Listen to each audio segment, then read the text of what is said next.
Donor darah tidak membatalkan puasa dan menerima transfusi darah itu membatalkan. Jadi intinya kalau kita mendonorkan darah kita ini tidak membatalkan puasa, tapi kalau kita menerima transfusi darah ini membatalkan. Donor darah ya, kita memberikan darah dan ini akan bermanfaat bagi orang lain. Kan Syekh Jibrin itu menjelaskan ini mudah-mudahan termasuk dalam ayat waman ahyaha faka'annama ahyan nasa jami'a. Barang siapa yang menghidupkan satu jiwa ya, bisa membantu dengan darahnya seolah-olah menghidupkan manusia seluruhnya. Ya, jadi donor darah ya, kita menyumbangkan darah kita ini tidak membatalkan puasa. Pendapat yang terkuat ya. Kenapa? Karena beberapa ulama kontemporer ini mengkiaskan dengan berbekam. Dan memang ada ikhtilaf ulama sejak zaman dulu tentang berbekam ini. Apakah membatalkan puasa atau tidak. Pendapat yang mengatakan batal ini berdasarkan hadis aftarul hajimu wal mahjum.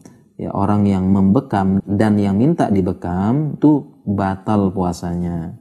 Tapi dalam buku ini saya jelaskan pendapat ulama yang lain bahwasanya pendapat terkuat tidak batal puasa orang yang berbekam dan dikiaskan dengan donor darah. Alasannya pertama, hadis yang tadi ya aftarul hajimul mahjum itu hadisnya mansuh, dihapuskan. Kenapa? Karena Rasulullah ada riwayat Rasulullah SAW membekam ketika puasa. Kemudian juga ada hadis yang lain tentang diberikan keringanan bagi orang yang bekam atau kita kiaskan dengan donor ya. Rakhasan Nabi sallallahu alaihi wasallam fil qublati lis-shaim wal hijamah. Nabi sallallahu alaihi wasallam memberikan rukhsah fi qublah, mencium ya, tentu saja mencium hidung ya. Mencium istri itu boleh ya selama tidak sampai menimbulkan syahwat yang luar biasa. Wal lis-shaim wal hijamah, dan ada rukhsah untuk hijamah. Kemudian juga sebagian lagi ya berdalil kalau melemahkan badan ini akan makruh berbekam. Tapi berdasarkan fakta orang yang donor darah itu badannya tidak lemah, justru semakin seger gitu ya. Orang yang rutin ya dia donor darah, dan memang secara kesehatan donor darah rutin ini banyak manfaatnya secara kesehatannya, meremajakan sel-sel darah. Ya sebagian ya, saya pribadi juga mendonorkan darah ya.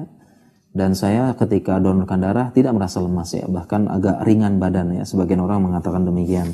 Nah, sehingga dari sini mendonorkan darah tidak membatalkan puasa. Sebagian ulama kontemporer mengkiaskan dengan bekam tidak membatalkan puasa. Tapi kalau ingin berhati-hati sebenarnya bisa donor darah kita lakukan di malam hari.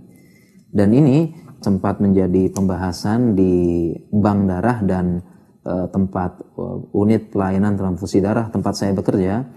Setiap bulan Ramadan itu stok darah berkurang karena sebagian orang yaitu khawatir puasanya lemah. Kita perlu jelaskan ya, karena darah ini penting untuk menolong orang yang sakit ya. Banyak orang yang butuh dalam keadaan darurat dan terbukti bisa menyelamatkan jiwa atas izin Allah. Banyak orang yang di bulan puasa tidak ingin mendonorkan sehingga stok darah berkurang. Jadi kami himbau berdasarkan pendapat terkuat tidak batal, kalaupun ingin berhati-hati tetap melakukan donor darah terutama di malam hari.